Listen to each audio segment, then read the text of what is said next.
A vegetable slicer that I bought at Bed Bath & Beyond for about $50. Parchment paper on a flat surface. And some beef heart. Loaded with nutrients, but cheaper than lots of other cuts of beef. If you don't want to see a raw bloody heart, you might want to turn the video off now.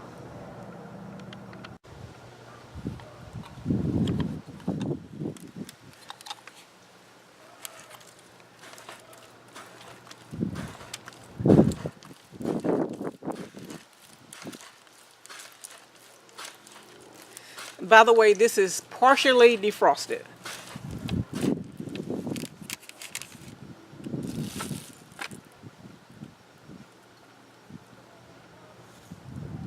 And then you have really thin slices that you could use for fridge drying. And the parchment paper is going to make it really easy to flip over daily as it dries, because it won't stick as it's drying. And the more frozen it is, the easier it will be to handle as it's being sliced, but the harder it will be to slice. For more information on fridge drying, see the description box below. This is some that I sliced and put in the freezer on Friday.